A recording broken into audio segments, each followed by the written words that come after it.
Bonjour, bonsoir à toutes et à tous et bienvenue dans une émission de partage, bienvenue dans une émission de plaisir, bienvenue dans une émission de partage du plaisir cinématographique en ce qui nous concerne, du moins pour l'instant, car après bien évidemment vous serez libre de faire ce que bon vous semblera. Mesdames et messieurs, bienvenue dans d'Explorer, avec aujourd'hui un épisode consacré à l'histoire. À l'heure où sort cet épisode, nous sommes le 11 novembre.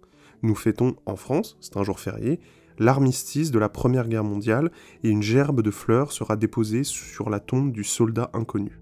Et j'avais envie, à cette occasion, de vous parler d'autres soldats inconnus. D'une force de l'ombre qui a lutté à sa manière contre l'occupant. Non pas pendant la Première, mais pendant la Seconde Guerre mondiale. Il se trouve que récemment, j'ai lu le livre L'Armée des Ombres, de Joseph Kessel. Et j'avais déjà vu le film, réalisé par Jean-Pierre Melville, et cela m'a donné évidemment l'envie de le revoir. Et en comparant les deux œuvres, je me suis dit qu'il y avait là une réflexion hyper intéressante à trouver et à développer autour de la question du rôle de l'art dans la représentation de périodes historiques, dans la question du roman national, de qu'est-ce que ça veut dire d'incarner l'histoire par la fiction. Et donc, dans cet épisode, ce que nous allons faire, c'est que nous allons opérer une sorte de comparaison entre le roman et le film. Non pas pour en tirer une conclusion sur la supériorité de l'un par rapport à l'autre, comme nous avons pu le faire dans l'épisode consacré au roman Baise-moi de Virginie Despentes. Là, il s'agit vraiment de réfléchir à ce que cela veut dire de produire une œuvre d'art dans un contexte historique et politique précis. Qu'est-ce que ça veut dire de raconter quelque chose qu'une collectivité a vécu. Parce que les Français, dans les années 40, ont vécu collectivement l'occupation. Tous n'ont pas été résistants, bien sûr, hein, contrairement à ce qu'a dit le général de Gaulle, et comme cela est parodié dans les films OSS 117, mais ce souvenir collectif de l'occupation, de la réaction face à l'occupant, est partagé par l'ensemble des Français. Et donc, dans ce contexte-là précis, produire une œuvre d'art qui nous parle de ce contexte, raconte quelque chose du rôle de cette œuvre dans et pour la société. Et pour commencer ce travail de comparaison et d'étude de l'importance de l'art dans sa relation avec l'histoire, la première chose qu'il faut dire lorsqu'on parle de l'Armée des Ombres, c'est qu'il y a 25 ans qui séparent le roman et le film. Le roman de Joseph Kessel est publié en 1943. Donc la Seconde Guerre mondiale n'est pas terminée. Et ce contexte, vous allez le voir, va définir une manière d'aborder la question de la résistance et la question du conflit face à l'occupant allemand qui est complètement différente de ce que va faire le film. Puisque le film, lui, sort en 1969, c'est-à-dire 25 ans après le roman. Donc il n'est plus question d'une immédiateté, il n'est plus question d'un présent, il est question du souvenir d'une période. Mais surtout, il sort à une époque, cette année 1969, où un autre film majeur de l'histoire de la représentation de la Seconde Guerre mondiale va également être proposé au public. Ce film, c'est le documentaire Le chagrin et la pitié, dont vous avez peut-être entendu parler lors de vos cours d'histoire, qui est le premier film qui a documenté la réalité de la vie quotidienne d'un village français sous l'occupation. Et ce film, Le chagrin et la pitié, va casser ce roman national qu'a essayé d'instaurer le général de Gaulle, va casser cette légende de la France résistante en montrant qu'il y a eu beaucoup de lâcheté chez une partie de la population, voire une adhésion au fascisme qui se mettait en place. Les deux contextes sont donc extrêmement différents, et la première chose qu'on remarque, surtout quand on lit le livre, parce que je pense que vous avez vu le film pour certains et certaines d'entre vous, mais que vous n'avez pas lu le livre, c'est que le livre n'est pas une œuvre qui est produite comme ça. C'est une œuvre qui a un objectif.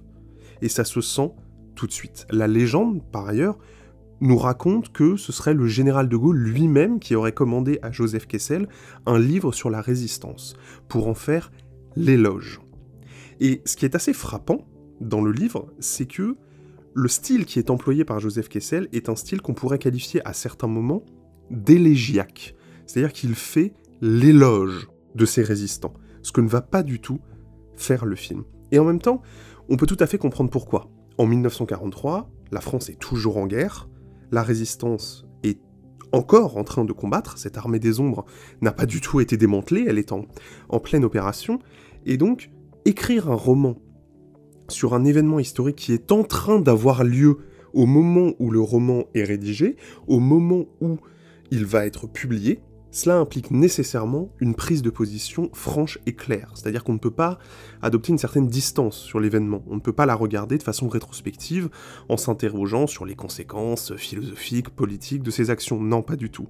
Il faut soit les combattre, soit simplement les constater, mais les constater alors qu'elles ont lieu, c'est déjà prendre position, ou alors en faire l'éloge. C'est ce que choisit de faire Joseph Kessel, et c'est ce que ne fera pas le film de Jean-Pierre Melville. Le film, en effet, et c'est la première distinction qu'il faut opérer, au-delà du fait qu'il sort 25 ans plus tard, est un film beaucoup plus froid, beaucoup plus clinique.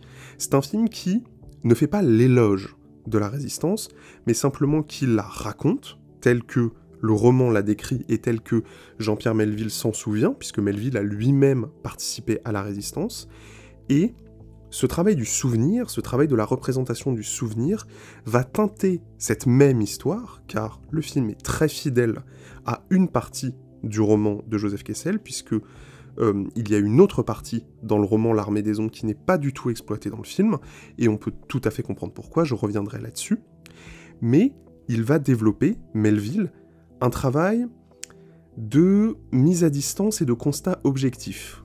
C'est-à-dire que là où le roman va, dans certaines scènes, faire l'éloge, montrer que, certes, ces personnages sont parfois un peu pathétiques, mais que ce sont d'abord des héros, Melville va travailler une identification, une incarnation au personnage qui est beaucoup plus proche de celle du malfrat. C'est-à-dire que l'Armée des Ombres, ce n'est pas, en réalité, cette espèce de mouvement tapis dans l'obscurité qui se lèverait comme un seul homme, la France qui se rebelle dans son entièreté, vous voyez, il n'y a pas du tout cet aspect poétique. Ce sont des gens qui, dans le quotidien même de leur acte de combat et de résistance, parce que c'est une armée irrégulière qui est obligée de travailler voilà, dans l'obscurité, dans la clandestinité, et bien en fait, ils se comportent un peu comme des malfrats. Sauf que leur objectif n'est pas de gagner de l'argent, contrairement à des mafieux, mais tout au contraire, de mener la guerre contre l'occupant. Ce qui va d'ailleurs faire que, au moment où sort le film, certaines critiques vont être adressées à Jean-Pierre Melville, qui va être accusé en fait d'avoir produit sur la résistance un film de mafieux, en fait, comme il avait l'habitude de le faire, hein, Melville est vraiment le maître du polar français, et donc de ne pas du tout rendre compte de cet héroïsme tel que dépeint dans le roman national que le livre de Joseph Kessel a totalement contribué à bâtir. Et je voudrais vous lire 2 extraits du roman qui vraiment illustrent ce que je vous disais sur cette dimension élégiaque et sur cette idée que, en 1943, on ne peut pas écrire innocemment un roman sur la résistance, a fortiori quand, comme c'est le cas de Joseph Kessel, on se trouve du côté de la France libre. Alors, je vous le disais, le roman est divisé en 2 parties. En fait, il est encadré par une partie narrative, qui est au début et à la fin, qui raconte l'histoire d'un résistant nommé Gerbier, qu'incarnera Lino Ventura dans le film. Donc ça, c'est toute la partie narrative. Mais au milieu du livre, un énorme morceau de l'Armée des Ombres de Joseph Kessel est écrit à la première personne. C'est-à-dire que Kessel va raconter des personnages, au début et à la fin, et au milieu, va produire sa propre narration. La narration de Joseph Kessel, de ses yeux, de ce qu'on lui a raconté, de sa propre activité dans la résistance. Cette partie, qui est très importante dans le roman, va constituer en une espèce de succession de petits paragraphes courts, séparés les uns les autres avec des ellipses, voilà, on ne sait pas trop où est-ce que ça se passe avant ou après le paragraphe qu'on a vu avant, comme, vous savez, un petit peu comme des télégrammes, en fait, que pourraient s'échanger des résistants dans la clandestinité pour se raconter les opérations de Duchemol ou de Trucmuche. Et j'aimerais vous lire donc 2 extraits, un qui se trouve dans la partie narrative, et un qui se trouve dans cette partie plus documentaire, où Kessel raconte sa vie. Alors le premier extrait, c'est un extrait narratif. Alors pour un peu de contexte, donc le personnage de Gerbier, on est au tout début du roman, c'est page 38 de l'édition Poche, et le personnage de Gerbier est enfermé dans un camp. Voilà, surveillé par les Allemands, et il rencontre un jeune communiste, qui est aussi interné pour communisme, et il va essayer de lui parler de la résistance. Voilà, de lui parler, d'essayer de le convaincre, en fait, des actions des résistants, de leur héroïsme, etc. Et vous allez voir, on va totalement retrouver cette dimension élégiaque que j'évoquais. Ces gens, disait Gerbier, auraient pu se tenir tranquilles. Rien ne les forçait à l'action. La sagesse, le bon sens leur conseillaient de manger et de dormir, à l'ombre des baïonnettes allemandes, et de voir fructifier leurs affaires, sourire leurs femmes, grandir leurs enfants. Les liens matériels et les biens de la tendresse étroite leur étaient ainsi assurés. Ils avaient même conscience, pour apaiser et bercer leur conscience, la bénédiction du vieillard de Vichy. Vraiment, rien ne les forçait au combat, rien que leur âme libre. Sais-tu, disait Gerbier, de quoi est fait la vie de l'homme illégal, de l'homme de la résistance? Il n'a plus d'identité, ou il en a tellement qu'il en a oublié la sienne. Il n'a pas de feuille d'alimentation. Il ne peut même plus se nourrir à mi-faim. Il dort dans une soupente, ou chez une fille pudique, ou bien sur les dalles d'une boutique, ou dans une grange abandonnée, ou sur une banquette de gare. Il ne peut plus revoir les siens, que la police surveille. Si sa femme, ce qui arrive souvent, est aussi dans la résistance, ses enfants poussent au hasard. La menace d'être pris double son nombre. Chaque jour, des camarades disparaissent, torturés, fusillé, il va de gîte précaire en gîte précaire, sans feu ni lieu, traqué, obscur, fantôme de lui-même. Et Gerbier disait encore, mais il n'est jamais seul. Il sent autour de lui la foi et la tendresse de tout un peuple enchaîné. Il trouve ses complices, il trouve des amis dans les champs et à l'usine, dans les faubourgs et dans les châteaux, chez les gendarmes, les cheminots, les contrebandiers, les marchands et les prêtres, chez les vieux notaires et chez les jeunes filles. Le plus pauvre partage sa maigre ration de pain avec lui. Lui, qui n'a même pas le droit d'entrer chez un boulanger parce qu'il lutte pour toutes les moissons de la France. Ainsi parlait Gerbier, et Legrain, le communiste, sur son grabat enflammé, dans l'obscurité étouffante, découvrait un pays tout neuf et enchanté, peuplé de combattants sans nombre et sans arbres, et sans armes, une partie d'amis sacrés, plus belle que ne le fut jamais patrie sur la terre. La résistance était cette patrie. Donc là, vous voyez vraiment dans cet extrait, qui encore une fois est situé au début du roman, qu'Hessel travaille une immatérialité de la question de la résistance. C'est-à-dire que la résistance n'est plus une réalité historique où ce sont des gens qui, tapis dans la boue, attendent le passage d'une voiture allemande pour mettre des bombes. C'est vraiment décrit, vous voyez, comme un concept de poème héroïque, et qu'il d'ailleurs écrit presque comme un poème en prose. Je ne sais pas si vous avez eu cette impression à la lecture, mais en tout cas, c'est vraiment quelque chose qui t'emporte quand tu le lis. C'est vraiment cette idée d'un souffle qui doit te traverser toi aussi lorsque tu découvres ce roman. Et donc ça c'est la partie narrative, et qu'Hessel, plus tard dans le roman, donc je saute beaucoup de pages, nous sommes maintenant à la page 204 de l'édition Poche, ce moment où il raconte ces fameux télégrammes de sa propre vision de la résistance, il va à nouveau insister sur cette question de l'élégie, cette question de la poétique de la résistance, mais dans un autre contexte. Je vous lis. Leroux m'a montré un journal clandestin que je ne connaissais pas. C'est un journal d'otages. Il s'appelle Le Patriote du camp de V. Un petit torchon de papier rédigé à la main. Il a paru 4 fois. Chacun des 4 numéros est d'une écriture différente. On a fusillé beaucoup au camp de V. Il y a 2 poèmes. Dans un de ces numéros, écrit par un garçon de 19 ans, un ouvrier. Entre les deux, il a été condamné à mort. Voici le premier. Adieu C, mon vieux copain. À 17 ans, en pleine ivresse, et sans pitié pour ta jeunesse, ils t'ont tué, ces assassins. Sans avoir peur de la Camarde, tu es tombé avec vaillance. Et le cri de « Vive la France » fut ton dernier, mon camarade. Ton beau sourire s'est éteint, et nous qui sommes en prison, pour te venger, nous sortirons. Adieu, mon vieux copain. Voici le second.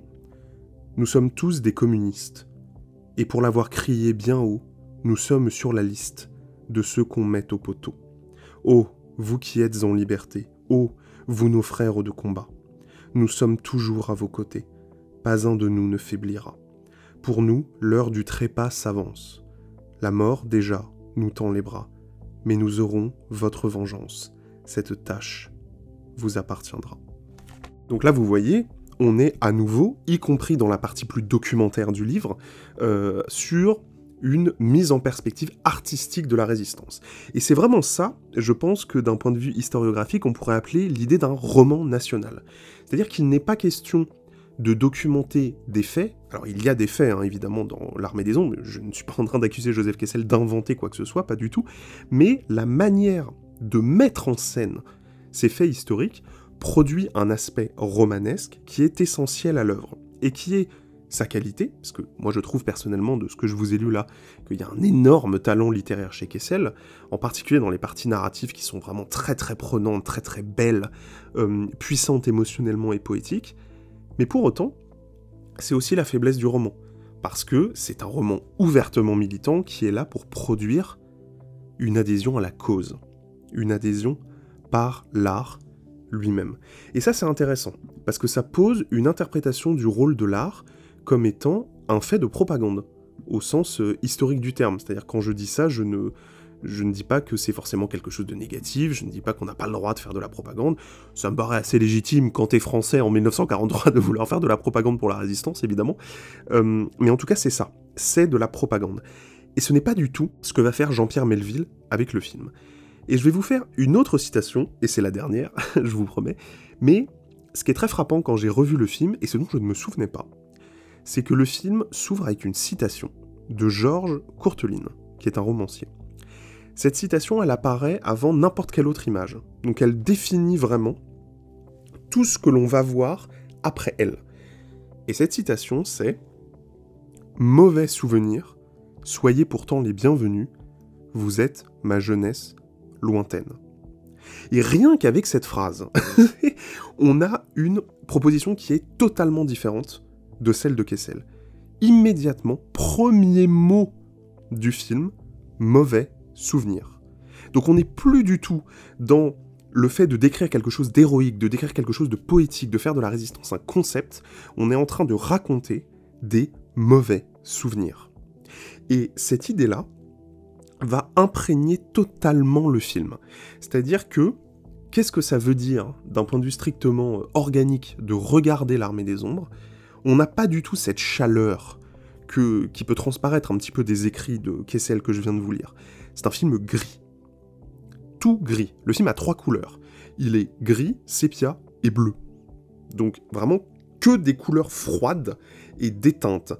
Ce qui instaure immédiatement, juste par ce choix d'étalonnage, une dimension tragique. Quelque chose de terrible qui est en train d'arriver au personnage et qui ne sont pas du tout montrés comme des héros.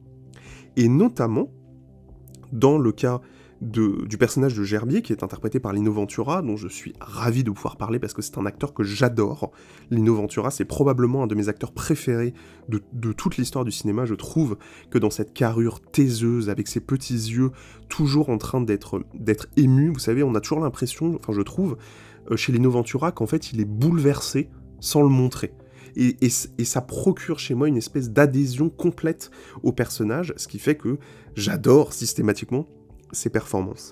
Et ce qui est intéressant, c'est que le personnage de Gerbier chez Melville, version Melville, n'est pas du tout un personnage aussi poétique que celui qu'on peut avoir dans le roman. Là, vous avez vu le premier extrait que je vous ai lu, vous avez vu comment il parle, vous avez vu comment... Voilà, t'as l'impression que le mec est un poète, tu vois, machin. Non, pas du tout.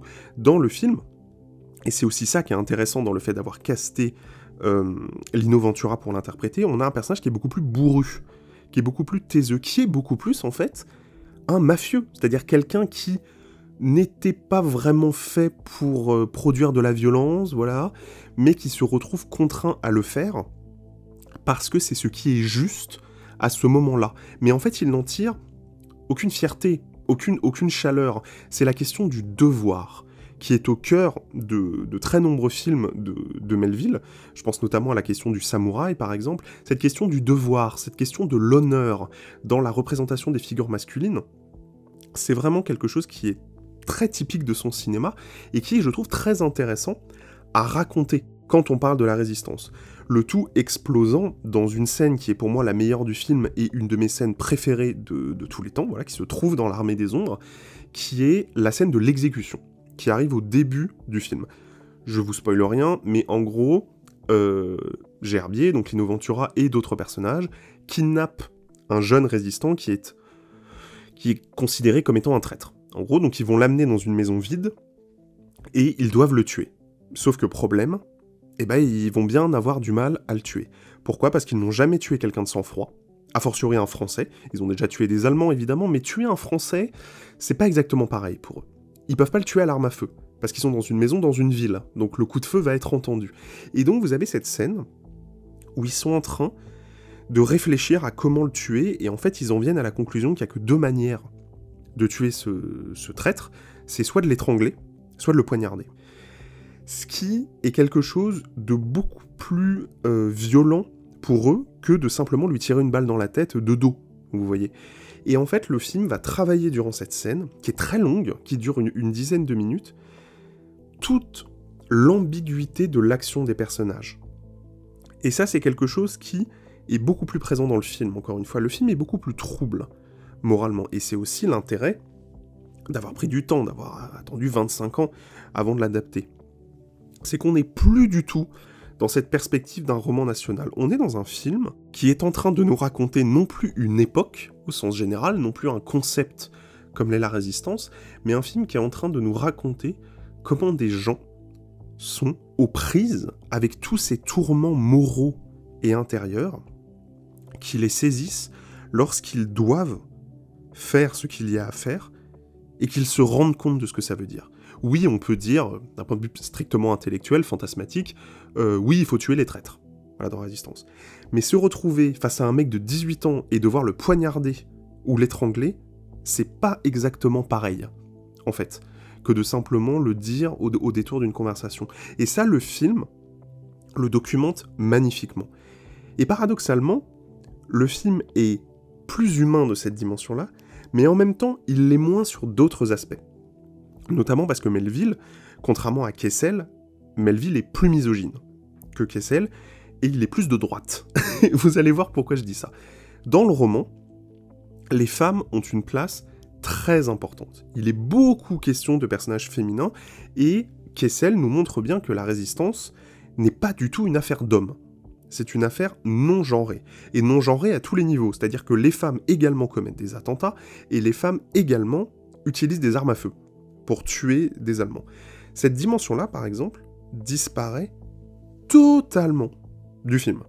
C'est-à-dire qu'on ne verra jamais une femme utiliser des armes à feu, alors que le personnage de Mathilde, par exemple, interprété par Simone Signoret dans le film, dans le roman, est un personnage qui est connu justement pour massacrer des Allemands à la mitrailleuse, vous voyez, donc c'est quand même pas exactement le même personnage. Ça, c'est pour la dimension plus misogyne du film.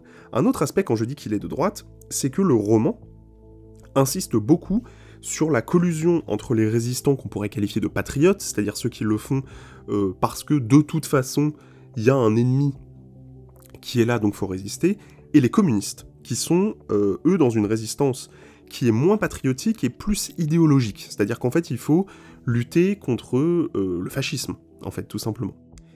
Le roman fait la part belle au communisme. Il y a énormément de scènes et de personnages communistes très positifs dans le roman, et qui sont montrés comme étant admirés par les autres personnages résistants strictement patriotes, qui sont les personnages principaux du roman.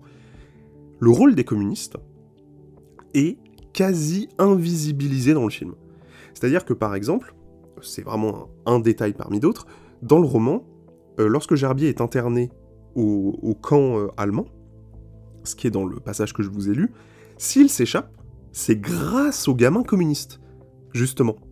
Alors que, dans le film, s'il s'échappe, c'est parce qu'il est emmené pour être interrogé et qu'il s'échappe entre-temps.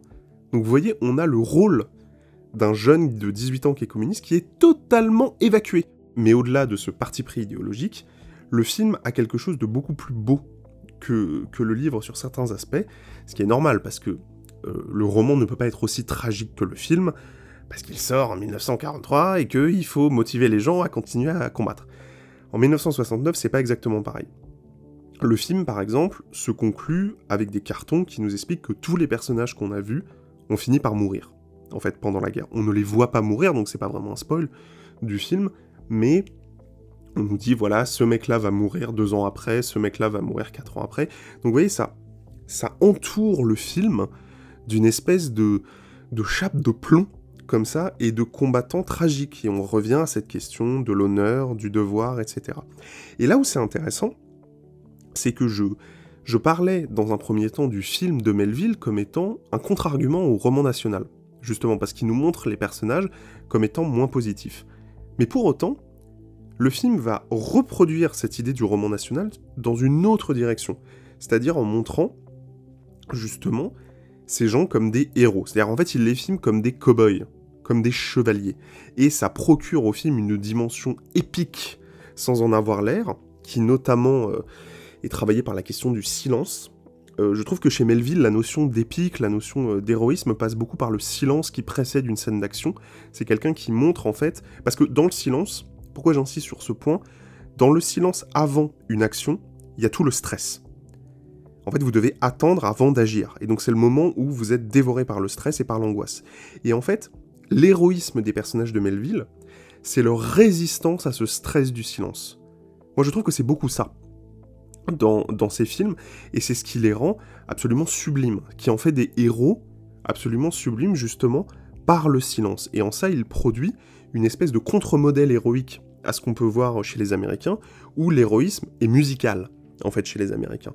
C'est-à-dire que quand vous avez un personnage qui d'un seul coup va se comporter de manière héroïque, vous allez avoir un gros orchestre derrière qui va faire pom pom pom comme ça pour montrer que le personnage est très héroïque, et il y a certains moments où ça marche formidablement bien, mais chez Melville, cet héroïsme passe par le silence. Et ce contre-modèle d'héroïsme, il est sublime pour décrire ce qu'est la résistance. C'est-à-dire que c'est un combat sans gloire, en fait.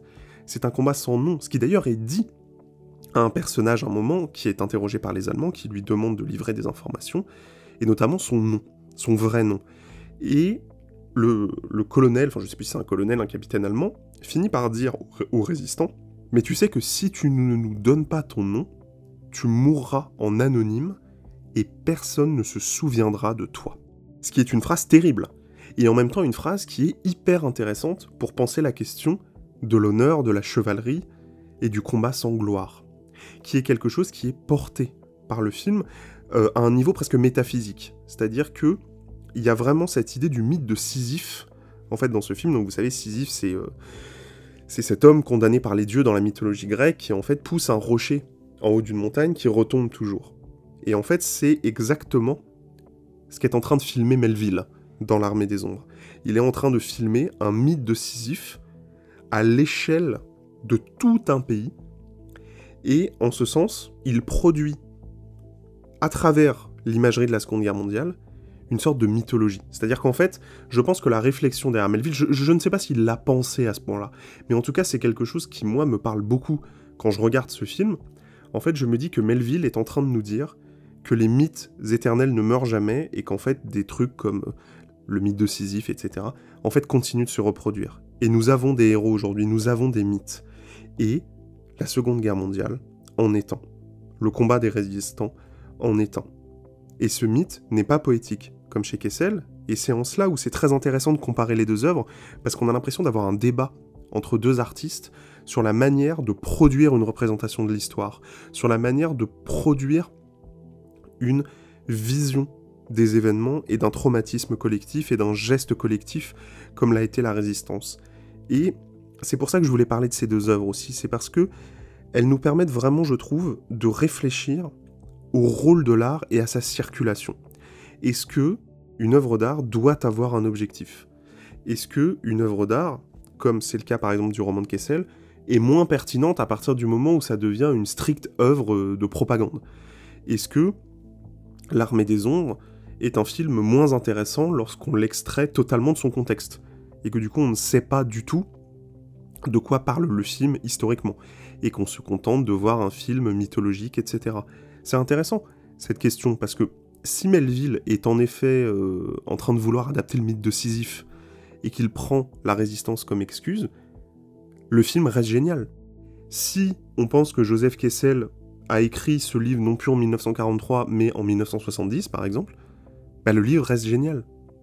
Et en fait, c'est ça, la conclusion à laquelle moi je voulais en tirer, à laquelle je voulais en arriver, c'est que, oui, ces œuvres, chacune à leur manière, sont des œuvres qui produisent de la propagande au sens où elles cherchent à constituer une vision de ce qu'on a appelé le roman national.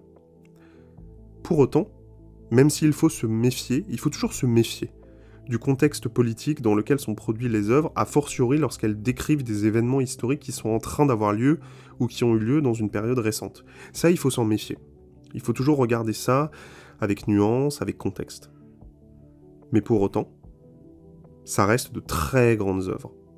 Et ce n'est pas parce que je ne suis pas nécessairement d'accord avec la vision qu'a Jean-Pierre Melville, par exemple, ou Joseph Kessel, de ce qu'est la résistance française et de ce qu'a été l'occupation, de ce qu'a été le régime de Vichy, etc. Ce n'est pas parce que je ne suis pas d'accord, parce que moi je suis plutôt de gauche, que Kessel est de droite, et que du coup, d'ailleurs, je me permets de le dire dans cet épisode, hein, mais c'est pas pour ça que je trouve pas que L'Armée des Ombres est un grand film. Et en fait, c'est ça que je trouve bouleversant, toujours dans l'art, c'est que l'art dépasse toujours son contexte. Le grand art, c'est ce moment où une œuvre, une fois extirpée de son message, de la propagande qu'elle produit, reste un moment suspendu. Et la seule chose, la dernière chose qu'il reste, quand je ferme les pages du roman, ou lorsque le film se termine, c'est l'émotion. C'est l'émotion, c'est la tragédie, c'est la beauté d'un combat sans gloire. Et c'est la raison pour laquelle je vous invite, quelles que soient vos opinions politiques, quelles que soient vos opinions historiques, à lire le roman et à voir ou revoir L'Armée des Ombres. Parce que il y a quelque chose de toujours un peu étrange, presque mystique, dans la production d'une œuvre d'art. C'est qu'elle dépasse la volonté de celles et ceux qui la font. Et ça continue de me troubler et de me bouleverser. Moi, par exemple, vous savez, j'en ai pas trop parlé dans cet épisode parce que c'était pas vraiment le sujet de mon analyse, mais moi je trouve que L'Armée des Ombres est un grand film métaphysique, par exemple. Je trouve que c'est un film presque kafkaïen, enfin je veux dire, vous voyez, il y a un truc, c'est pour ça que j'ai parlé du mythe de Sisyphe, etc., et de la reconduction des figures mythologiques chez Melville, parce que il y a quelque chose de spirituel dans ce film. Presque plus que dans le livre, alors que le livre est plus ouvertement élégiaque. Voilà, c'est tout ce que j'avais à vous dire sur L'Armée des Ombres. J'espère que cet épisode vous a plu, j'espère qu'il vous a intéressé. Je vous dis à très vite, je reviendrai rapidement pour continuer à vous parler de cinéma, de vous parler de séries, de vous parler d'art. Passez une très bonne journée ou une très bonne soirée, ça dépend le moment auquel vous écoutez cet épisode. Et je vous dis à très vite. Salut tout le monde.